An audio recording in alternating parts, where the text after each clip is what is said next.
Hi, I'm Danielle Hartman, and welcome to another episode of Poured in PA. The craft beer movement has always been about community, and a common thread found in Pennsylvania brewers is the need to give back to the communities that support them. They may not always have deep pockets, but they have big hearts. In this episode, we'll look at how brewers have found ways to make an impact on their communities through charitable giving, community fundraising, and more. I think breweries are a sense of community. It brings people together, and I think a lot of the mission of a lot of breweries is to work together and help others out. The brewing community, it's different than anything else I've experienced. We thought we get a lot from this community. We've built this business, based on what this community's done for us, which is a lot, and we really wanted to give back. We've always wanted to give back. That was one of our things. Opening a business, knowing that the community is supporting us, we want to give back and support them as well. So when we get the chance to, and when we can, that's just what we've always thought about and always liked doing. So tonight we're hosting an event called Wishes for Drew. It's a pint night and pizza special night for Drew, who has Duchenne's muscular dystrophy. So we're fundraising for him. It's a really rare disease that his mother and father have been working through, and as well as him, they travel across the country to get treatments. So there's a need for funds to raise for them, and as well as for anybody else who has it. It's an extremely rare disease.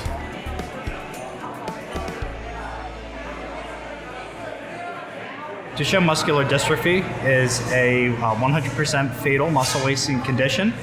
It affects about 1 out of every 3,500 to 5,000 boys born, primarily boys. About 1 in every 1 million girls can also have it.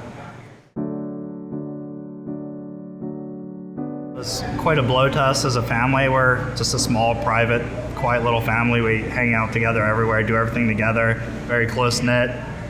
And you go from having what you believe is a healthy 10-year-old girl and a 7-year-old boy to finding out the 7-year-old is, on borrowed time. The physician literally told us to, take Drew home, love him, take care of him. There's nothing you can do. And, we'll put him on some medications to slow things down as much as possible.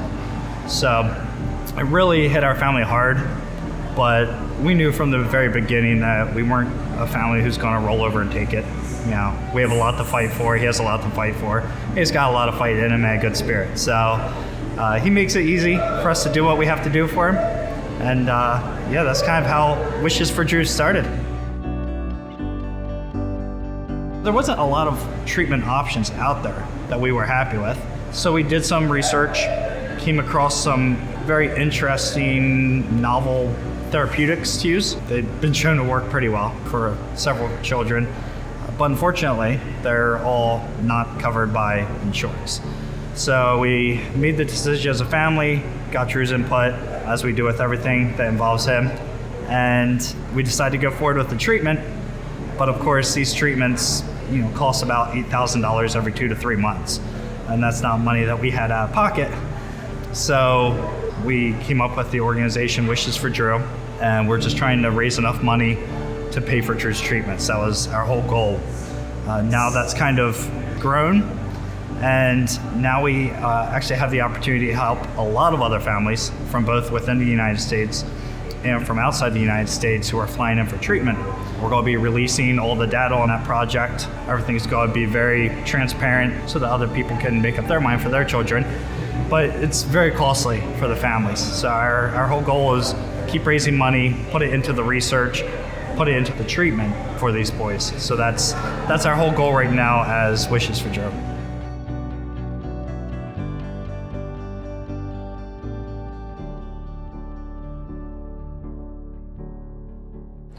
Haze It Forward started a couple years ago. Ryan and I wanted to have a way of giving back to the community, and we thought, let's think of some charities in the community that we can give back to. One of the first organizations we thought of was CHOP, Children's Hospital of Philadelphia. We had both, never had our own businesses before and just thought, hey, this is what we want to do. We got to do this. How do we do it? So we thought, we know a lot of great breweries, and what if we asked them to join us in this effort? And they were all about it. They loved the idea.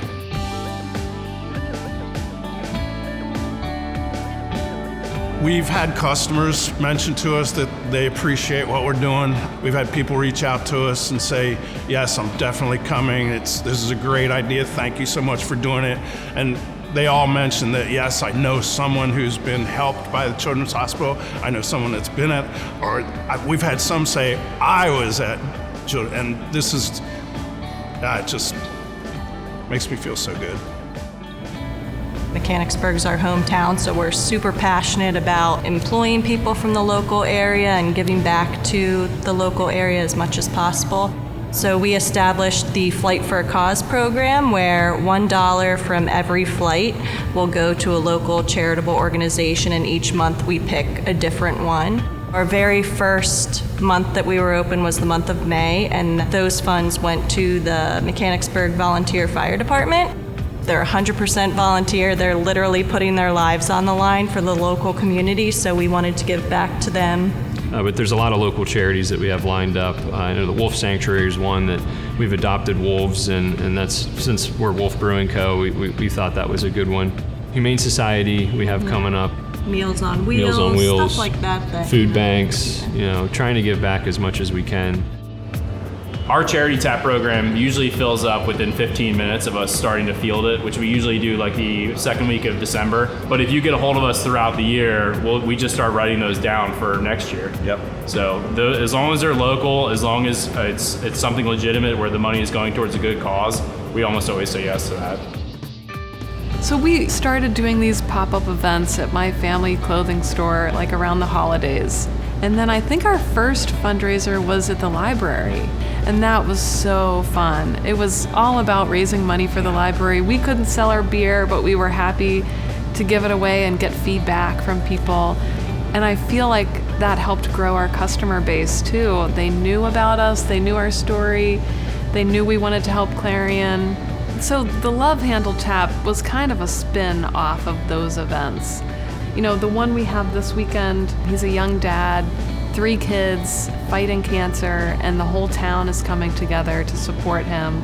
And I just want to do, it's not much, but it's something. Yeah, it was more about just the feeling that there's people out there that are trying to help really is encouraging and pushes you to keep trying. Fighting with you, Yeah.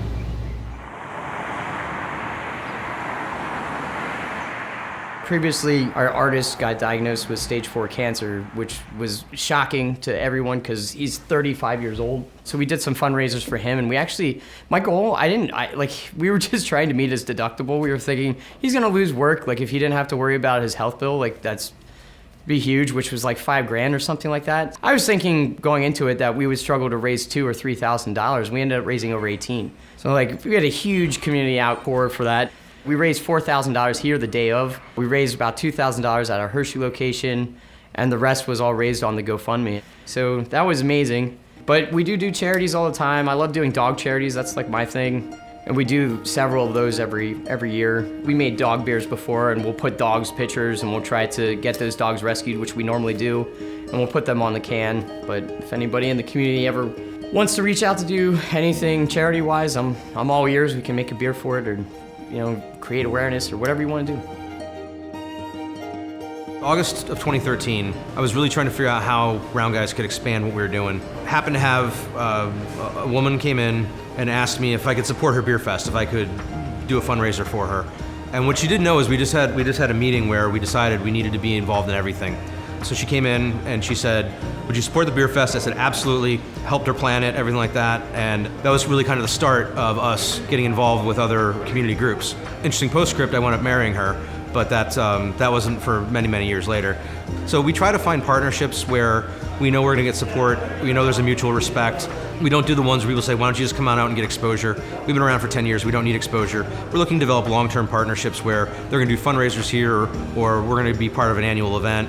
We do one for the Bucksmont Roller Girls, where they have a national tournament, and we basically set up a pub in their rink and sell beer, and we get our costs covered, so all my staff's paid for, all our beer's paid for, and then we split the profits with them. They get 75% of it, we get 25% of it, and it's pretty much their annual budget, and we like being able to do that for people. It'd be nice to keep all that money, but it's even better to say, hey, we value the Roller Girls and we want to help them with their mission, and we took what we need in order to survive, but this will really help them survive for a year, as opposed to us, maybe buy a pallet of grain or something along those lines.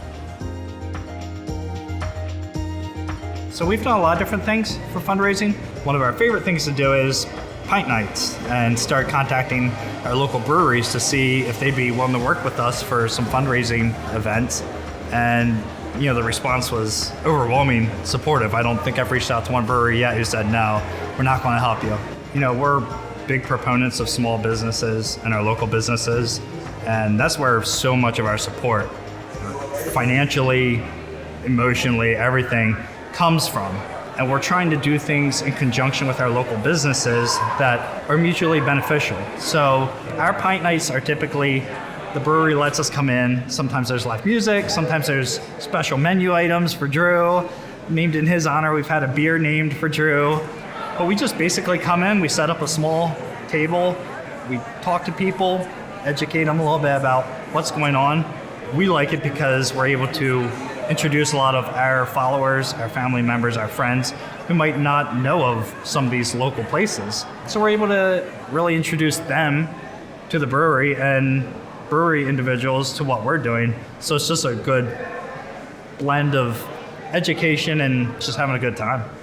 A lot of it's education in general, they learn more about what's going on in the world around them, people that are dealing with things that nobody really knows about, for instance, prostate cancer. We support the PA Prostate Cancer Coalition.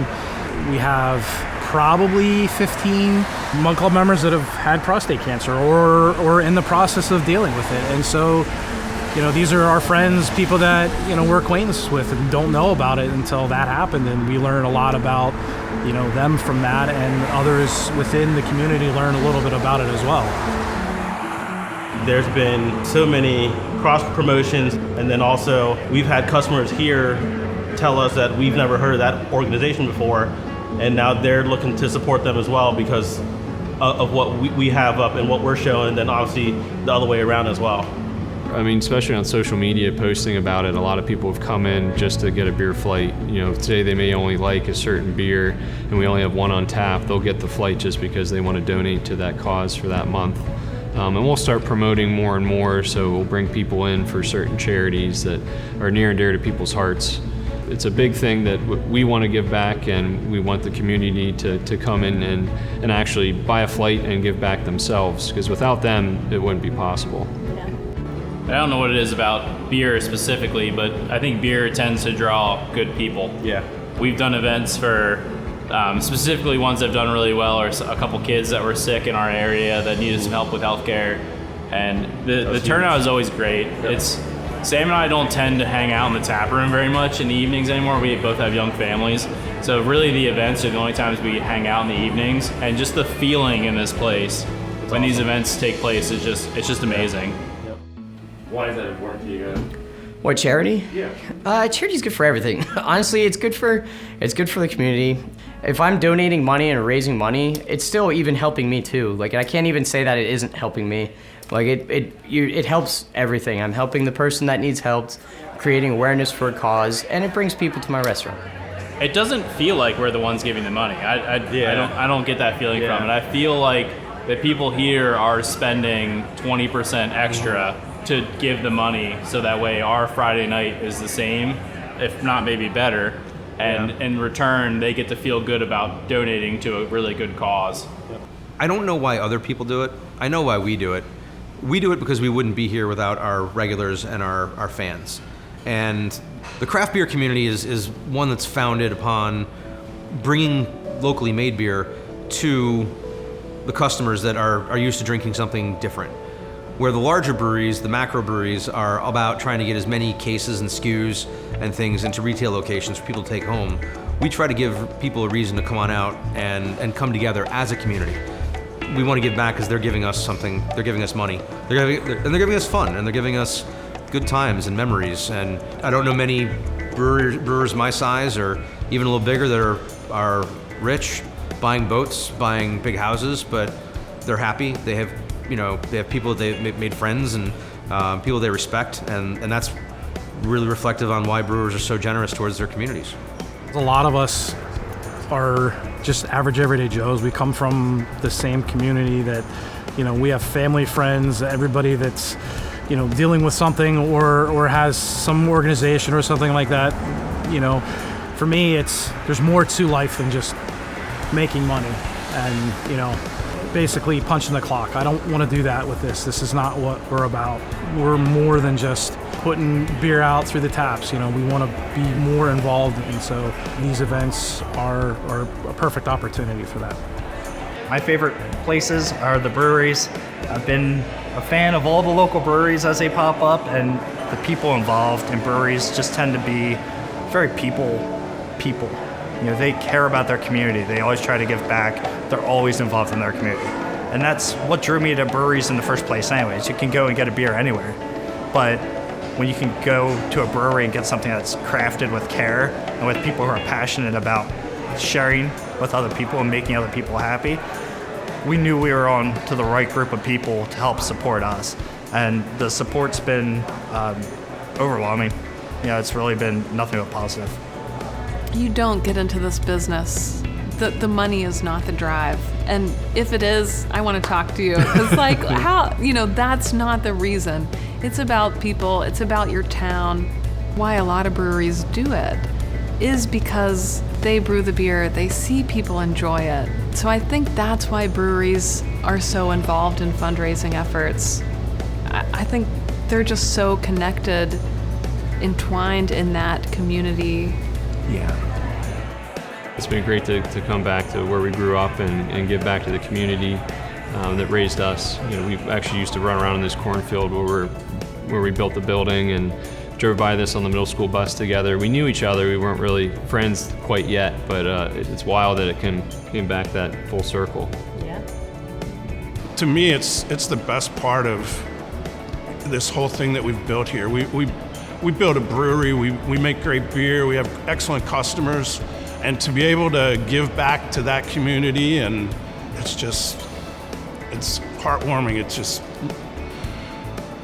really feels good.